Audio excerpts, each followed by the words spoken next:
The Red Ball Express, how truck drivers won the war. Signal them to move! Give it everything you've got. We're gaining traction! Keep pushing that tire! Victory depended on the supply lines. Through mud and chaos, the truck drivers delivered the materials that fueled the advance. They say the war was won on the highways, driven by the relentless courage of men like these, delivering supplies against all odds. They were just truck drivers, but their relentless push through the storm was how the war was won. August 25, 1944. Charles Stevenson, a young African-American man, grips the wheel of his big GMC truck. His hands hurt. His eyes are tired from no sleep. Behind him stretches a long line of more than 300 trucks. No lights, no brakes, only the faint outline of the truck ahead and the constant rumble of engines. This is the Red Ball Express, and at this moment, it is one of the most important parts of the war in Europe. People know the famous names Patton, Eisenhower, Montgomery. They know the battles, D-Day, the Battle of the Bulge, the race across France. But they don't know the drivers who made it all possible. The men who drove all night, who dodged enemy fire, who sometimes fell asleep and crashed, but kept going. Without these drivers, Patton's Third Army could not move. Without them, Paris would not be freed. Without them, World War II might have lasted much longer. The Red Ball Express was not glamorous. No medals for driving 16 hours straight. No movies showing men delivering fuel and supplies. But their work was crucial. By the summer of 1944, the Allied armies were moving across France faster than anyone expected. The Germans were retreating. Cities were being freed. Victory seemed close. But there was a huge problem: supplies. Tanks needed fuel. Soldiers needed food, bullets, medicine, and equipment. Railroads were destroyed. Ports were too far. The usual supply methods could not keep up. Patton's army alone needed 400,000 gallons of gasoline every day, enough to fill 5 Olympic swimming pools. And it all had to be brought by truck. So the army did something bold. They created the Red Ball Express. The name came from railroad rules. Red Ball meant the highest priority cargo. The idea was simple. Trucks would run day and night from Normandy to the front lines, nonstop, with no civilian traffic. Just trucks, drivers, and a mission that seemed impossible. At its peak, the Red Ball Express used over 5,000 trucks and more than 23,000 men, about 75% of them African American. In 83 days, they delivered 412,000 tons of supplies, fuel, ammunition, food, medicine, over hundreds of miles. Each truck made dozens of trips, some over 100. But the real story is in the drivers themselves. In Charles Stevenson's tired eyes. In William McRae's bleeding hands gripping the hot steering wheel. In James Ruckert whispering prayers while enemy shells explode nearby. These men were ordinary, farmers, factory workers, students. Many had never driven trucks before the army put them behind the wheel. Many faced racism at home. Now, they were asked to save an army. The roads were dangerous, narrow, winding, filled with bomb craters, destroyed bridges, mud, snipers, and occasional enemy planes. The trucks were pushed to the limit. Engines overheated, tires blew out, brakes failed. Drivers had to keep moving. No stops. Sleep was rare. Most drivers got only 4 hours per day, some even less. They sang, slapped themselves, drank bad coffee, and even tied themselves to the steering wheel to stay awake. But accidents were constant. Trucks rolled into ditches. Drivers were injured or killed from exhaustion, not the enemy. Still, they drove on, because soldiers up ahead depended on them. Tanks needed fuel. Infantry needed bullets. Wounded soldiers needed medicine. If the Red Ball Express stopped, men died. So Charles Stevenson gripped the wheel tighter. He ignored the exhaustion. He focused on the truck ahead. And he drove. This is the story of the men who helped win the war from behind the wheel. This is the story of courage without combat. This is the story of the Red Ball Express, starting from the beaches of Normandy. June 6, 1944, D-Day. The biggest beach invasion in history hits Normandy. By the end of the day, over 150,000 Allied soldiers are on the shore. In a few weeks, that number grows to over 1 million men. Tanks, trucks, jeeps, guns, food, and fuel, all the things needed for war, pour onto the French coast. But there's a big problem nobody talks about: how to supply a 1 million-man army. The Allies thought they had it planned. Capture the ports like Cherbourg, Brest, and Le Havre. Unload ships there. Send supplies inland on railroads. Easy. But the Germans destroy everything as they retreat. Docks blown up, cranes toppled, ships sunk in channels, bridges demolished. What the Allies capture is mostly rubble. Cherbourg falls on June 27th, but it takes 6 weeks just to get it partly working. Meanwhile, the armies keep moving and consuming supplies faster than anyone expected. Lieutenant General John C.H. Lee is in charge of keeping the armies fed, fueled, and running. Some soldiers tease him as Jesus Christ himself Lee because of his middle initials and serious style. But Lee knows logistics. And in July 1944, he's facing a nightmare. The breakout from Normandy happens fast. Operation Cobra opens a hole in German lines on July 25th. Patton's Third Army begins racing across France, sometimes 40 miles per day. Other Allied units push north, south, and east. Germans are retreating everywhere. It's amazing, but it creates a huge supply problem. The further the army moves, the harder it is to get fuel, food, and ammo. A truck carries about 5 tons, but it burns fuel on the way. Go too far, and a truck burns most of its fuel just moving supplies. By early August, Patton's tanks are literally running out of gas. His army should get 400,000 gallons per day, but they get less than half.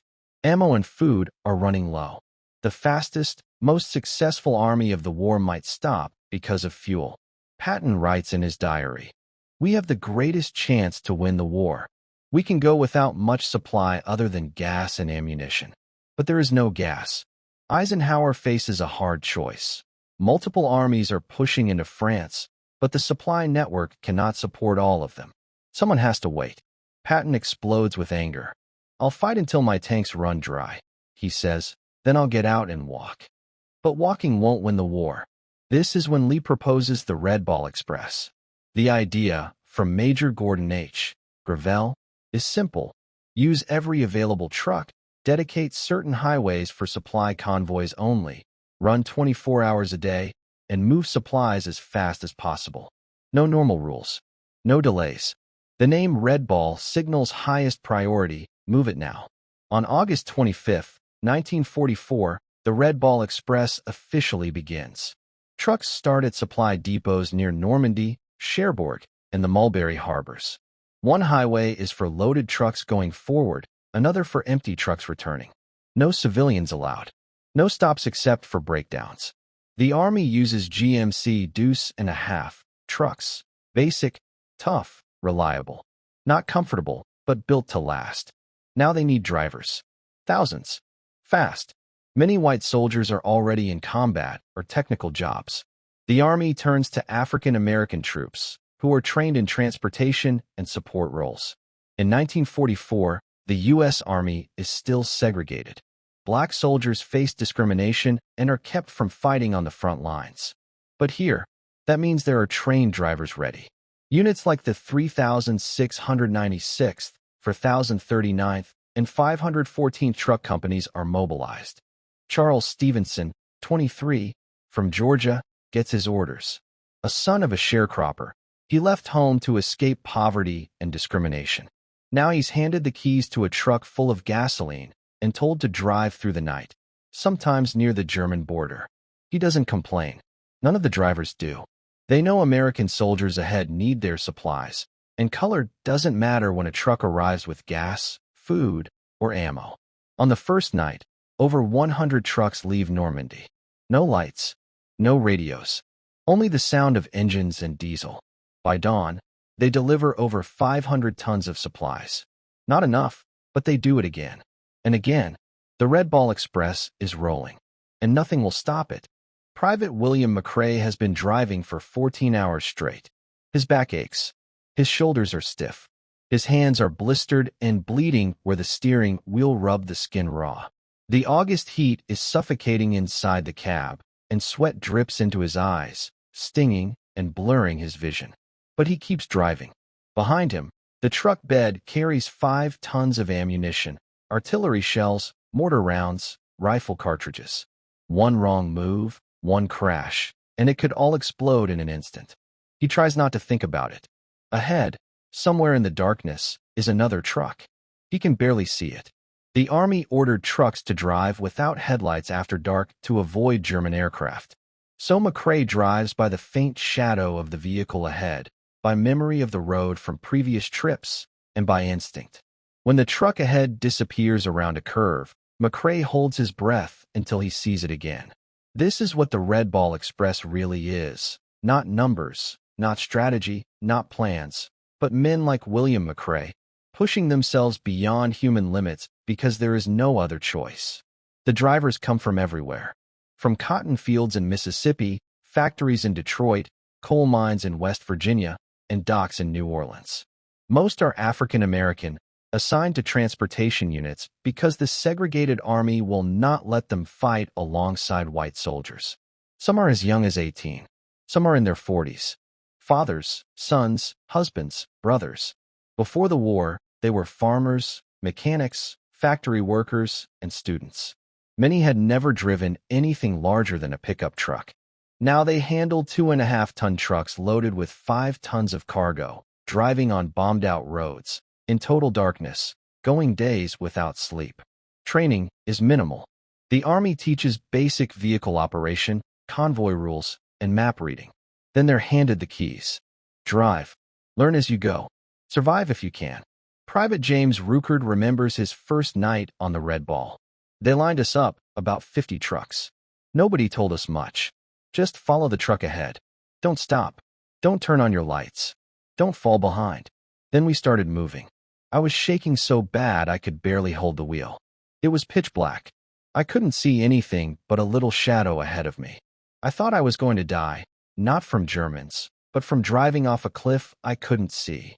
But Ruckert survives. He makes the trip again and again. By September, he's completed over 40 trips from Normandy to the front lines. The schedule is brutal. A round trip can take 40 to 60 hours, almost 2 to 3 days of near-constant driving.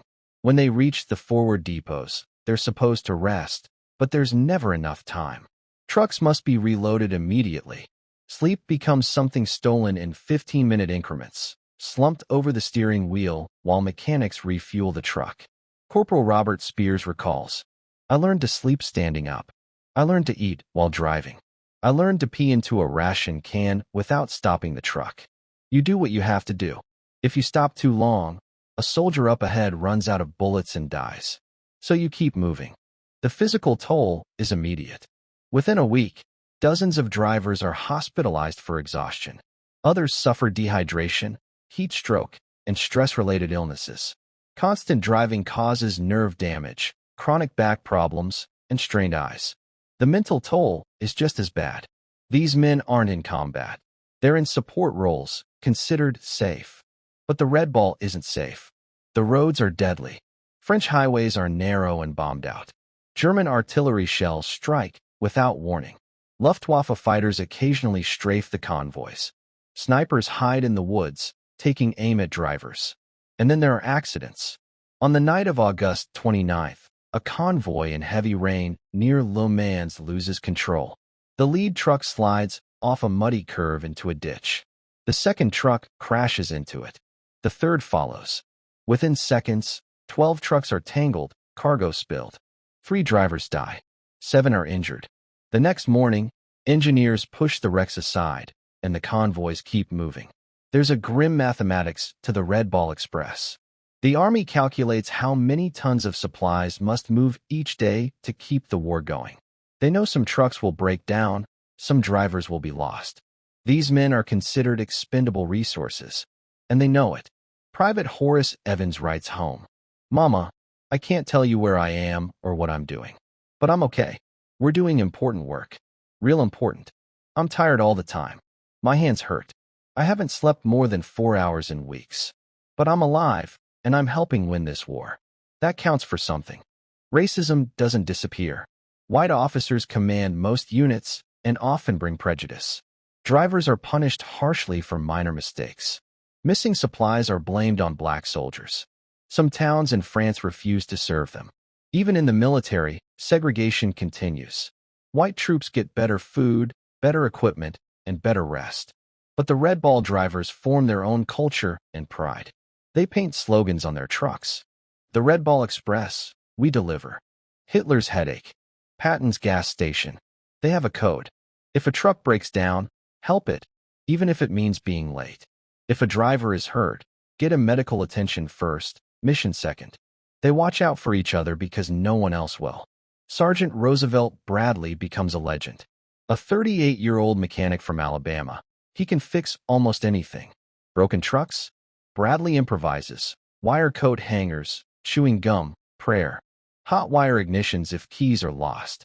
That truck, Bradley says, pointing to a battered GMC, has been to the front and back 63 times.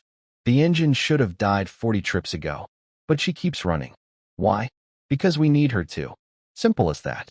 Camaraderie sustains the men. At brief stops for fuel, they share stories. About home, family, life after the war. Some dream of civil rights and equality. Others are bitter. We can drive their trucks, but back home, we can't drink from the same water fountains, vote freely, or get decent jobs. Will the war change that? Maybe, a friend replies. But at least we're proving ourselves. Proving we're just as good as anybody. That counts.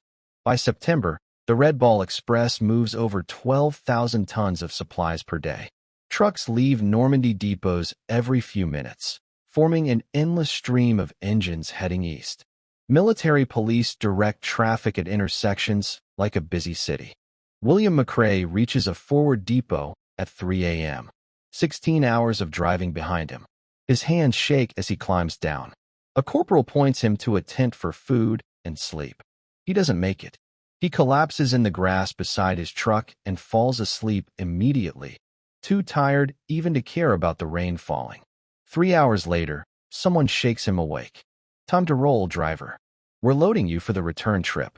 McRae staggers to his feet. Every muscle screams. Vision blurry. He can barely remember his name. But he climbs back into the cab, starts the engine, puts it in gear, and drives. Because somewhere behind him, a load of supplies waits. Somewhere ahead, American soldiers need what he's carrying to survive. So William McRae drives. And he keeps driving until the war is won, or until his body finally gives out. This is what it means to be part of the Red Ball Express.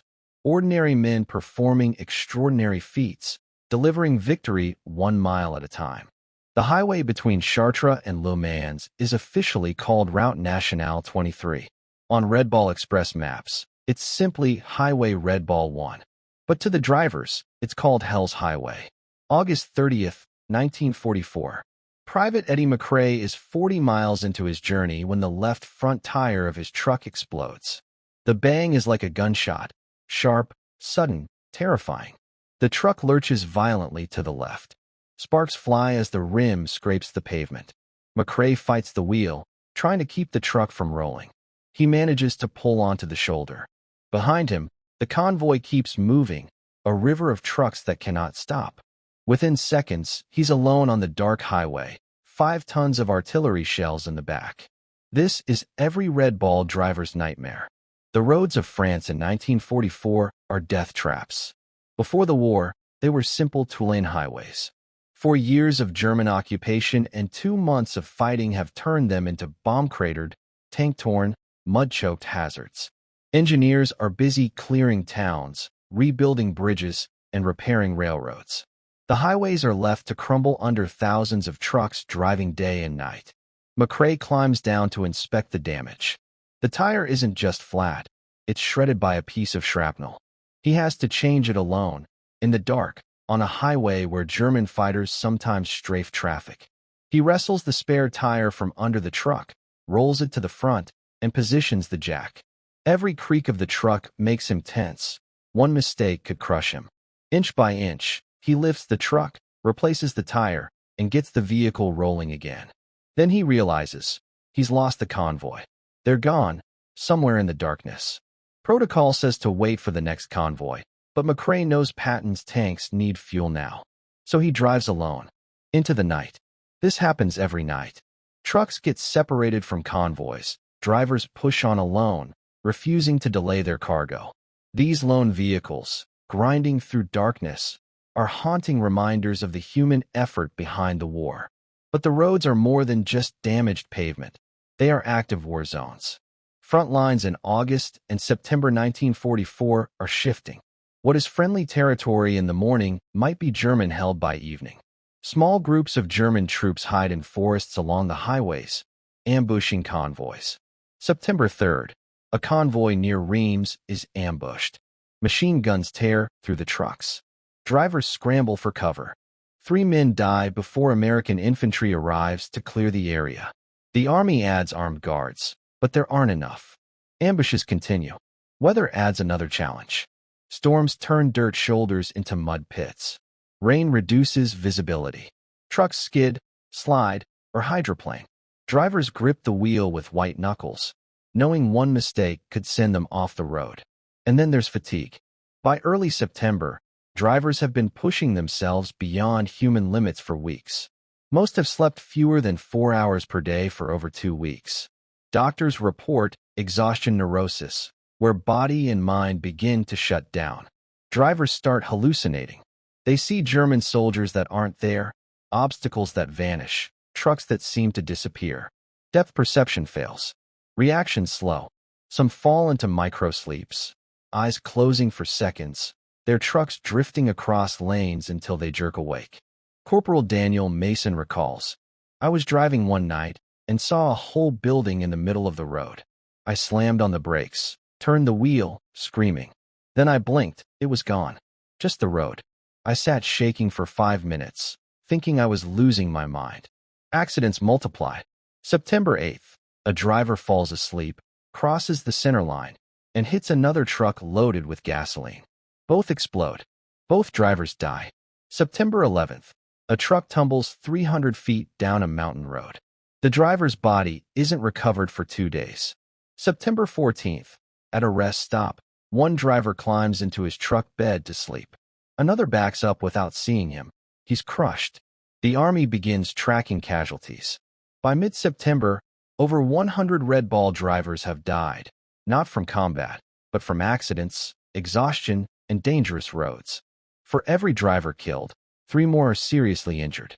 Field hospitals fill with men whose bodies are broken from the work. Lieutenant Colonel Frank P. Neary writes, "The men are operating beyond the limits of human endurance. We are asking them to do what should be impossible." And remarkably, they continue. But the cost is becoming unsustainable. The Army pours in more trucks, drivers, and mechanics. If a man is too tired or injured, another replaces him. The mission is too important to stop. Private Thomas Wright has been driving for 6 weeks when he crashes. He doesn't remember the accident. Hours later, he wakes in a field hospital with a broken leg, 3 fractured ribs, and a concussion. The truck he was driving had rolled twice, carrying ammunition that, by sheer luck, didn't explode. He asks when he can return to duty. The doctor is incredulous. "Son, your war is over." Wright cries, not from pain, but guilt. He feels like he's abandoning his brothers still on Hell's Highway, still driving, still keeping Patton's army supplied. Meanwhile, Eddie McCrae finally catches up with a convoy 3 hours after his tire blew. Relief washes over him. He's no longer alone. He slips into position at the rear. His hands shake. His heart pounds. But he made it. At dawn, he delivers his load to a forward depot. A lieutenant stops him. "Where's your convoy, Private?" "Lost them during a breakdown, sir. Had to finish the trip alone." The lieutenant nods slowly. "You got guts, son. Stupid, but guts. Don't do it again." "Yes, sir." McCrae gets 3 hours of sleep before the next trip. His body protests. His mind screams for rest. But he climbs into the cab, starts the engine, and heads back toward Normandy. Hell's Highway never stops taking. It takes men and machines alike. But the Red Ball Express keeps rolling. Because there is no other choice. Somewhere ahead, American soldiers depend on that ammunition, fuel, and supplies. The drivers of the Red Ball Express will not let them down, no matter the cost. Sergeant Marcus Thompson is a mechanic. Back home in North Carolina, he fixed tractors on his family's farm. Now, in France, he fixes trucks on the side of war-torn highways. Usually in the dark, often in the pouring rain, with far too few tools and spare parts. It's 0200 hours on September 18th when he gets the call. 3 trucks from a convoy have broken down on Highway Red Ball 2, near Vitry-le-François. They need immediate help. Thompson loads his tool kit into a maintenance truck and heads out. 20 minutes later, he finds the vehicles pulled onto the shoulder, their drivers standing helpless beside steaming engines. "What V we got?" he asks, climbing down. 1 seized engine, 1 blown transmission, 1 electrical failure. The convoy commander, a white lieutenant, says, exhausted and frustrated. "Can you fix them?" Thompson opens the first hood. Even in the dark, he smells burned oil and hears the ticking of overheated metal. The engine block is cracked. "It's dead. This one's gone," he says. "We'll have to tow it back and use it for parts." The lieutenant curses. "What about the others?" "The transmission on the second truck is destroyed. Metal shavings have stripped the gears. But the third truck, with electrical problems, might survive." Thompson traces wires, finds a short in the ignition, and after 30 minutes with electrical tape and a spare wire, the engine turns over. "This one's good to go," he reports. "But I need all 3 operational," the lieutenant snaps. Thompson wants to laugh. Instead, he says calmly, "Sir, these trucks have been running 16 hours a day for 6 weeks. They're breaking faster than we can fix them. They were designed for 8 hours a day with regular maintenance, not triple that." The lieutenant glares. "Then fix them faster." "Sir, I can patch and pray. But new engines, new transmissions, new parts, we don't have them." "Then patch and pray." That's an order. Colonel Ewart G. Plank, coordinating Red Ball operations, studies the numbers. Trucks wear out. Drivers are exhausted. Supply demands keep growing. Patton's Third Army is still advancing. So is Hodge's First Army. Montgomery's northern forces push forward. The Red Ball Express hauls over 12,000 tons per day, and it's still not enough. Plank calculates, at current rates of mechanical attrition, the entire truck fleet will be unusable within 8 weeks. There won't be enough trucks to continue operations. He writes to General John C.H. Lee, commander of Services of Supply. "The Red Ball Express has succeeded beyond expectations, but we are cannibalizing our future to meet present demands. We are destroying our transportation infrastructure to win battles today. If the war continues into 1945 at current consumption rates, we face a logistics catastrophe." Lee reads it and makes a hard decision. The Red Ball Express keeps running at full intensity until the port situation improves. Antwerp, Belgium, was captured on September 4th, but German control of the Scheldt estuary delays full port operations until late November. Until then, the trucks must roll. Exhausted drivers, broken vehicles, improvised repairs, it all continues. Thompson works through the night. He strips the seized engine for parts, cannibalizes the blown transmission, and by dawn has rebuilt 1 truck from 2 others. Ugly, barely functional, but it runs. The convoy rolls out with 1 operational truck instead of 3. It's never enough, but it has to be. At the main depot near Chartres, Chief Warrant Officer Harold Reed oversees rows of broken trucks, hundreds waiting for attention. Some have been there for weeks, some will never run again.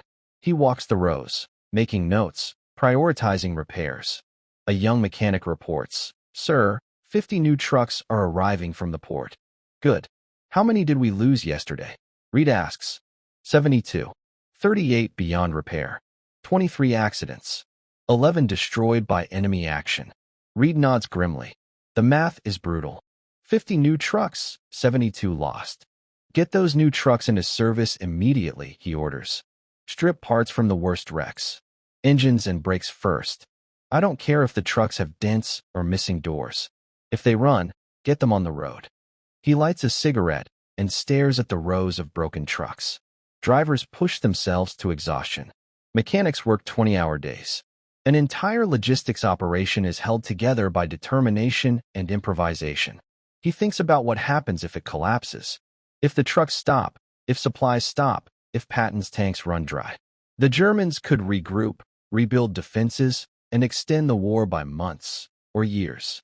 He flicks away the cigarette and returns to work.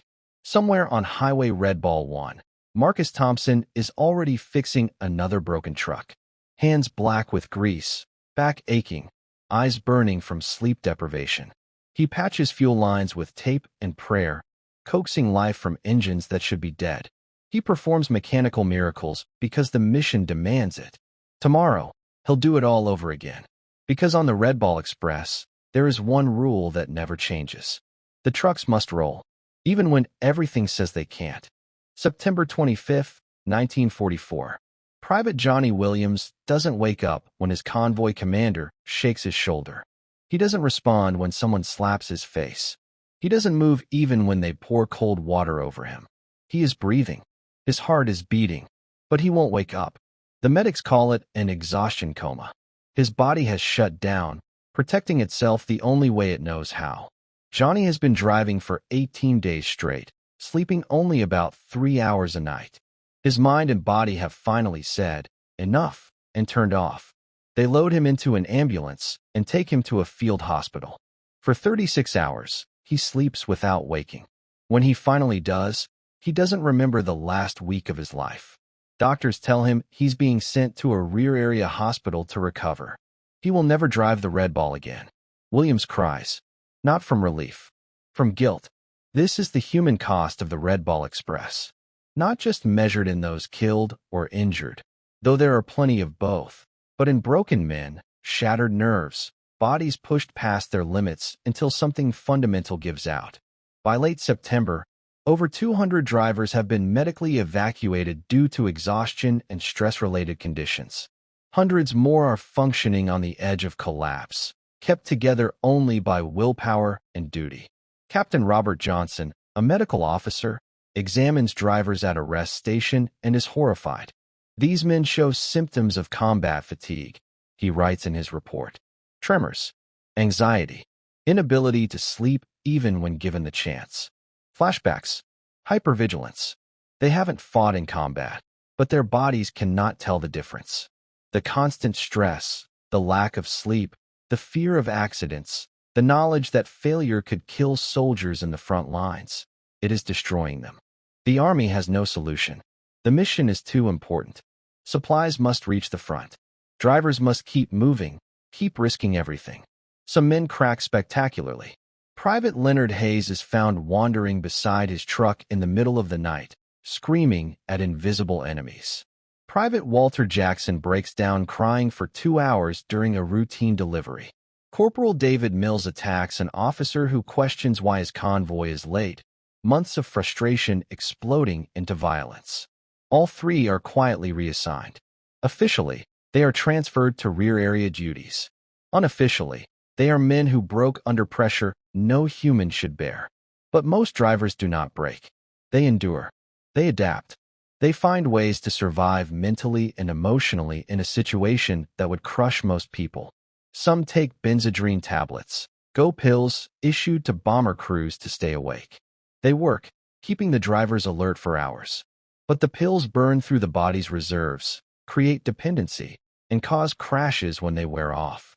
When the choice is pills or sleep and risk crashing, many take the pills. Others self-medicate with alcohol, even though it's technically forbidden. They drink themselves into brief unconsciousness during rest breaks, the only way they can sleep. Some smoke constantly, others chew tobacco until their gums bleed. And some pray. Private George Washington Johnson, yes, that's his real name, keeps a small Bible in his truck. During brief stops, he reads aloud to other drivers. Psalm 23, Psalm 91, verses about protection, safety, and deliverance.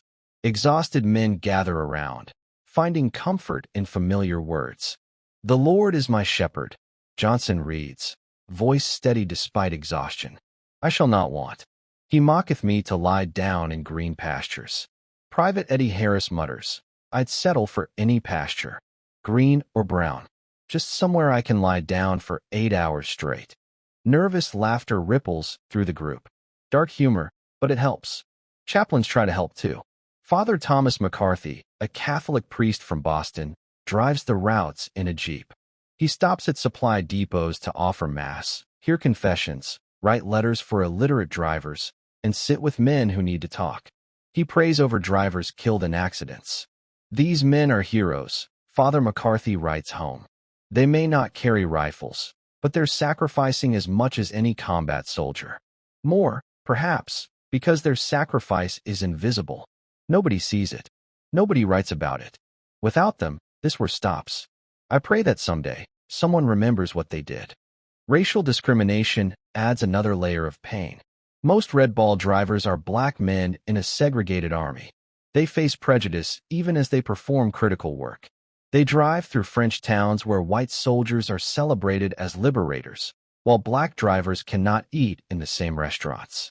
They deliver supplies to white combat units, thanked with racial slurs. They endure the casual racism of officers who see them as inferior, even as they depend entirely on these drivers. Private Roosevelt Green writes in his diary, "Today I drove 16 hours to deliver ammunition to a white infantry division. When I arrived, a lieutenant asked if I was lost and said this wasn't a place for you people. I wanted to tell him that without me and my brothers, his men wouldn't have bullets to shoot. But I just said, 'Yes, sir,' and unloaded my truck. That's what we do. We swallow the anger. We do the job, and hope someday someone recognizes we're Americans too." Some drivers channel anger into determination, proving themselves through skill, reliability, and sacrifice. Others wonder why they risk their lives for a country that treats them as second-class citizens. Still, they keep driving, for their brothers, for soldiers depending on them, for each other, for the hope that service will mean something when the war ends. The Red Ball Express develops its own memorial tradition. When a driver dies, his unit paints his name on the side of a truck. The truck continues service, carrying the fallen man's name forward. By October, dozens of trucks bear names like Johnson, Williams, Brown, Harris, Jackson, rolling tributes to men who gave everything. Sergeant Albert Thompson sees one such truck. The name is Private James Thompson, no relation, but the same last name. He wonders if his own name will ever be painted on a truck, if that will be the only memorial he receives. "Don't think about it," another driver tells him. "Just drive. That's all we can do." Families back home receive terse letters. "We regret to inform you." Some learn their sons died in combat. Sometimes true, sometimes not exactly. Others learn their sons died in accidents, which fails to capture the exhaustion and stress that caused those accidents. Mrs. Helen Williams receives a letter that Johnny is hospitalized and recovering. She doesn't know he had a complete breakdown, screamed for hours, wakes in cold sweats, reliving endless dark roads and near crashes. She only knows he is alive, and she is grateful. After returning home, Johnny's letters reveal a flatness, an absence of the humor and joy he used to show. Something in him is broken, and she doesn't know if it will ever heal. Back on the Red Ball, surviving drivers keep rolling. They develop superstitions. Some refuse to drive truck number 13. Some carry good luck charms, rabbit's feet, coins, photographs. Some perform rituals, tapping the hood 3 times, saying a prayer, kissing a cross. It doesn't make them safer, but it gives them a sense of control in a situation where there is none. Private Marcus Riley has driven the Red Ball for 7 weeks without serious incident. He believes his survival depends on a penny his daughter gave him before he shipped out. He keeps it in his pocket, touches it before every trip. On October 2nd, Riley's truck hits a patch of ice on a mountain road. The vehicle tips and rolls down an embankment. Riley is thrown clear with minor injuries. His lucky penny is lost. He refuses to drive again without it. He searches the wreckage for 2 hours until he finds it, bent and scratched but intact. Only then will he get back in the truck. "I know it sounds crazy," he tells another driver, "but this penny is the only thing keeping me alive. I can feel it. Maybe it's crazy. Maybe it's the only way to stay sane." The human cost of the Red Ball Express can't be measured in simple numbers. Over 100 drivers have died. Hundreds more injured or medically evacuated. But thousands carry invisible scars, nightmares, anxiety, jumpiness, shaky hands, inability to sleep even when exhausted. These wounds follow them home, haunting them for decades. They make normal life, jobs, relationships, even sleep, difficult. And almost nobody understands why. They weren't in combat, just support personnel. How bad could it have been? Captain Johnson sees it in their eyes. He understands. These men went through hell. Different from the infantry, but hell nonetheless. And yet, they kept driving. When their bodies screamed for rest, when their minds begged them to stop, when every rational thought said it was impossible, they kept driving. Because American soldiers needed them. Because the war couldn't wait. Because somebody had to do it. So they did. October 15, 1944. Lieutenant General John C.H. Lee stands in his headquarters, studying a map of France covered in red lines, the supply routes of the Red Ball Express.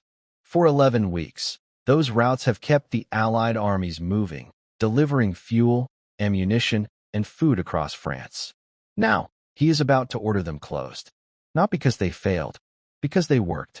The port of Antwerp, Belgium, is finally ready. After weeks of clearing German forces from the Scheldt estuary, thousands of engineers repairing docks and removing mines, the largest port in Europe can now receive cargo.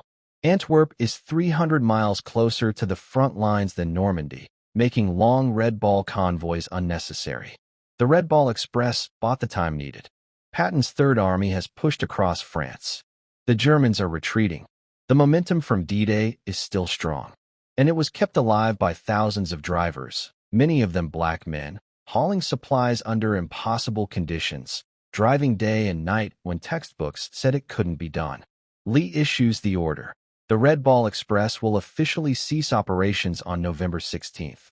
The trucks will be reassigned to shorter, safer routes from Antwerp and other ports. The emergency is over. The drivers feel mixed emotions. Relief, of course. No more grinding exhaustion. No more impossible schedules. No more sleepless nights and constant danger. For the survivors, it means rest, recovery, maybe even going home. But also sadness. They've been through something extraordinary together. They've proven themselves, to the Army and to the world.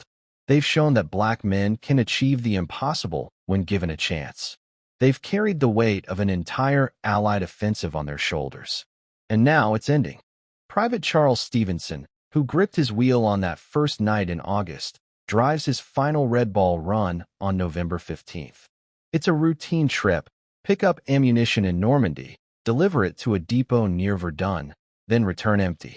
He has made this run, or ones like it, 78 times since August. As he drives through the darkness, he thinks about everything he's seen.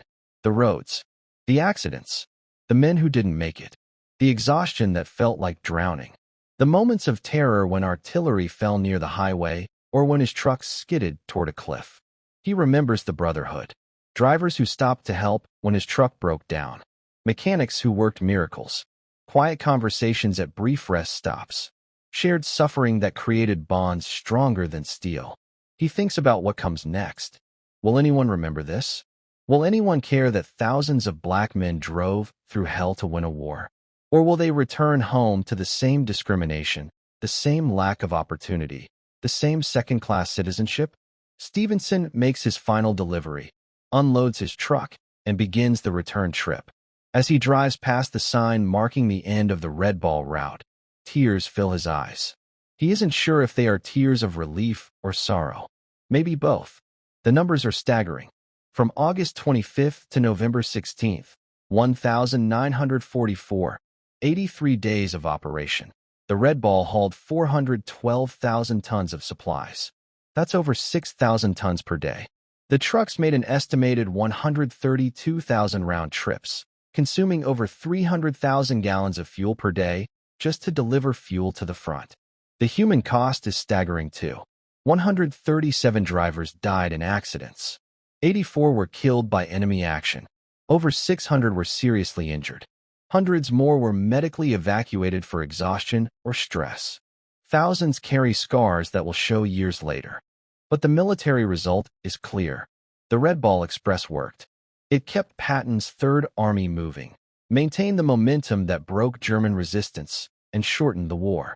General Eisenhower writes in his memoir, "The Red Ball Express was a triumph of improvisation and determination. When our logistics networks failed, when the advance moved faster than anyone imagined, these drivers stepped up. They did what textbooks said was impossible. They hauled supplies over distances no one thought possible, not for days, but for 3 months straight. Without them, the liberation of France would have slowed, and the war would have lasted longer." But Eisenhower doesn't mention that most of the drivers were black. He doesn't discuss segregation, discrimination, or the fact that the Army often considered them expendable. The drivers knew the truth. They carried the war on their backs. And when it was over, they returned to an America that still would not let them vote in much of the South, still wouldn't serve them in restaurants, still denied them opportunities they had earned with blood and exhaustion. Some fought back. Red Ball veterans became part of the civil rights movement. They proved they could do anything white men could do. They earned respect with sweat, courage, and sacrifice, and they refused to accept discrimination any longer.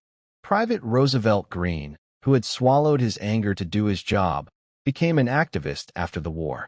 He organized protests, registered black voters, and stood up to segregationists. At rallies, he told people about the Red Ball Express, the night drives, the danger, the determination. "I drove through Nazi artillery to deliver supplies," he said at a rally in 1955. "You think your threats scare me? I've seen worse. I survived worse. We won a war for freedom. Now we're going to win the peace." Others were broken by the experience. Exhaustion, trauma, and discrimination left invisible wounds. They struggled with nightmares, anxiety, and adjusting to civilian life. Some became homeless, some institutionalized, and some faded away. The trucks themselves were scattered across Europe. Some were sent to other theaters. Some sold as surplus. Some rotted in yards. A few were preserved in museums. But the stories of the men who drove them were largely forgotten. For decades, the Red Ball Express remained a footnote in World War II history. Battles and generals got the spotlight. The drivers, those who made the battles possible, were mostly ignored. But the veterans never forgot. They held reunions, told their stories to their children, and kept alive the memory of those 83 days when they did the impossible. Sergeant Marcus Thompson, the mechanic who kept trucks running through improvisation and prayer, lived until 1992. In an interview, he was asked what he was most proud of. "I'm proud we didn't quit," he said. "They asked us to do the impossible, drive those trucks day and night, over terrible roads, through danger, until our bodies gave out. Every rational part of me said it was impossible, but we did it anyway. Soldiers were depending on us, and we weren't going to let them down." When asked if he received the recognition he deserved, Thompson laughed bitterly. "No, but that's okay. We know what we did. And the soldiers who got their supplies, they know. That's enough. Maybe it's enough. Maybe not. But it's what they have." The Red Ball Express officially ended on November 16, 1944, but its legacy echoes forward. The drivers proved that logistics can win wars, that black men can excel at any task, and that determination and sacrifice can overcome impossible odds. Private Charles Stevenson parks his truck for the last time on November 16th. He climbs down, stretches his aching back, and walks away without looking back. He's done. He survived. Behind him, the truck sits silent. On its cab someone painted, "Red Ball Express, we delivered." Simple words, but they tell the whole story. Against all odds, through exhaustion, danger, and discrimination, they delivered. And in doing so, they helped win a war. 78 years later, on a quiet street in Detroit, 96-year-old James Ruckert sits in his living room, holding a faded photograph. The picture shows a young man in army fatigues standing beside a GMC truck, grinning, confident, full of life. That young man is him. 1944, France. The Red Ball Express. Ruckert doesn't talk about the war much anymore. His children know he served. His grandchildren know he drove trucks in Europe. But they don't know the sleepless nights, the terror of driving in the dark, the weight of responsibility that almost crushed him. They don't know he was a hero. Grandpa, his granddaughter asks, what was it like, driving in the war? Ruckert studies the photograph, seeing ghosts of men who didn't make it home. Charles, from Mississippi, killed when his truck rolled. William, from Georgia, dead from exhaustion. So many faces, fading now, names almost forgotten. It was hard, he finally says. Harder than anything I've ever done. But we did it because it mattered. Because soldiers needed us. Because the war wouldn't wait. Were you scared? Every single day? Every single mile. I was terrified I'd fall asleep and crash. Terrified I'd let someone down. Terrified I wouldn't be good enough. He pauses. But I kept driving anyway. Why? Ruckert looks at his granddaughter, seeing in her eyes the future he and his brothers fought for. A future where a black girl can ask questions without fear, dream without limits, and become anything she wants. Because somebody had to, he says simply. And it might as well be me. The Red Ball Express was more than a supply operation. It was a proving ground. A place where men showed that skin color doesn't determine ability. That courage isn't just on the battlefield. That support work, moving fuel, ammo, food, is just as important as combat. In 1944, America was segregated. The military reflected that. Black soldiers were considered inferior, fit only for menial tasks. The idea that black men could handle critical, high-pressure jobs was radical. The Red Ball Express shattered that myth. These men were skilled drivers, mechanics, and logistics experts, performing under conditions that even some white soldiers couldn't survive. They succeeded where textbooks predicted failure. The Army learned lessons. After the war, studies showed dedicated supply routes work, round-the-clock operations are possible, maintenance is essential, and motivated. Well-trained soldiers can accomplish extraordinary things regardless of race.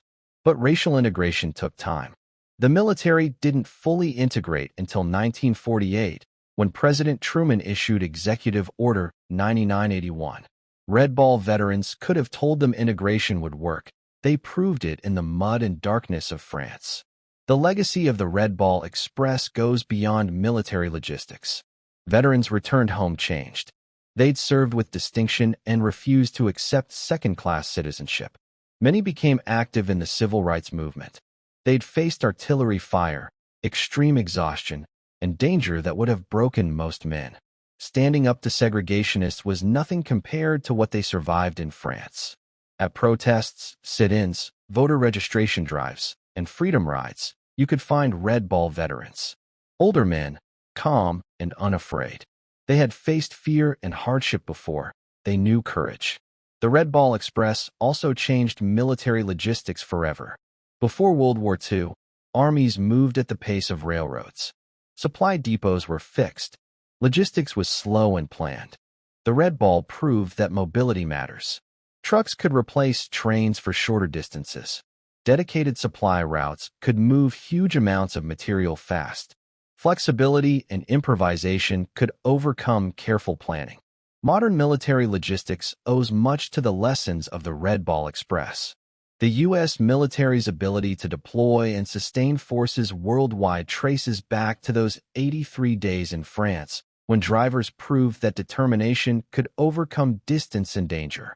But the human stories matter most. Private Eddie McRae, who changed a tire in the darkness on a dangerous highway, came home to Alabama and opened a garage. He trained young black mechanics, teaching them the lessons of fixing trucks under impossible conditions. His students went on to successful careers, carrying forward the values of improvisation and determination. Sergeant Roosevelt Bradley, a legendary mechanic who kept trucks running with wire hangers and prayer, became an engineer. He designed transportation systems, using lessons from keeping the Red Ball moving. His innovations saved millions and improved logistics efficiency. Private Thomas Wright, who broke his leg and left the Red Ball, became a teacher in segregated schools in North Carolina. He taught students about the war, the Red Ball Express, and the black men who proved their worth. His students carried that knowledge into the civil rights movement. The stories multiply. Drivers who became business owners, activists, teachers, ministers. Men who took lessons from the Red Ball, brotherhood, determination, excellence, and applied them to build better lives and a better country. But many stories were lost. Men came home broken. Some died young from exhaustion. Some carried trauma silently until it killed them. Recognition came slowly. In 2001, Congress authorized the Red Ball Express Memorial Highway Act, naming parts of interstates in their honor. Small plaques tell abbreviated stories. In 2019, the USPS issued a stamp commemorating the Red Ball Express, a convoy of trucks rolling through the night, a simple image capturing the operation's essence. Museums now tell the story more fully. The National Museum of African American History and Culture honors the drivers who made victory possible. But for men like James Ruckert, recognition comes late. Most of his brothers are gone. The men who shared exhaustion, fear, and determination are ghosts. He is one of the last survivors, carrying their memories forward. I think about them every day, Ruckert says, holding the faded photograph. Charles and William and Robert and all the others. They gave everything. And for years, nobody even knew their names. His granddaughter takes his hand. I know their names now, Grandpa. I'll tell my children. They'll never be forgotten. Ruckert smiles, tears in his eyes. That's good. That's real good. Because they were heroes. All of them. Heroes shouldn't be forgotten. The sun sets on that Detroit street. Inside, an old man remembers the dark French highways, the rumble of truck engines, and the weight of responsibility that almost broke him but ultimately made him stronger. The war ended decades ago. The trucks are gone, roads rebuilt. Front lines are peaceful, but the spirit of the Red Ball Express endures. In soldiers who take impossible missions. In people facing overwhelming odds. In unsung heroes doing vital work without recognition. The lesson is simple. The unglamorous work matters. People who keep systems running, who ensure supplies arrive, who do exhausting, dangerous, unseen labor, they are heroes too. Perhaps more so, because they work without glory or medals, driven only by duty. They kept going because the mission mattered more than recognition. General George S. Patton, whose Third Army depended on the Red Ball, wrote, "The logistics officers and supply troops are the unsung heroes. I pushed my army hard, demanded the impossible, and they delivered every time. Without them, I'm just a general with empty tanks and no ammunition. With them, I liberated France." Patton never mentioned most supply troops were black. Perhaps he didn't care. Perhaps competence mattered more than color. But the men knew their worth, measured in miles driven, tons delivered, nights without sleep. Trucks kept running, soldiers saved. The Red Ball Express ran for 83 days, but its impact echoes across decades. It proved, logistics wins wars. Black Americans can excel at any task. Segregation is morally wrong and inefficient. Ordinary people can accomplish extraordinary things when pushed. Truck drivers, mechanics, supply clerks, not glamorous, not celebrated, but essential. They drove through darkness, pushed their bodies beyond limits, kept trucks running when every principle said stop, delivered supplies when experts said it was impossible, and in doing so, they won the war. Not alone. Infantry fought, tanks advanced, air forces bombed. But without the Red Ball Express, none could move forward. Fuel, ammunition, food, all delivered by ordinary men doing extraordinary work. The Red Ball Express, August 25th to November 16th, 1944. 412,000 tons of supplies delivered. 137 drivers killed in accidents. 84 killed by enemy action. Thousands scarred by exhaustion and trauma. Millions of soldiers supplied. France liberated. Germany defeated. The war won. The trucks kept rolling. The drivers kept driving. The Red Ball Express delivered. And they deserve to be remembered. Dedicated to the 23,000 men of the Red Ball Express, who drove through hell to win a war. May their sacrifice never be forgotten. They were just truck drivers, but their relentless push through the storm was how the war was won.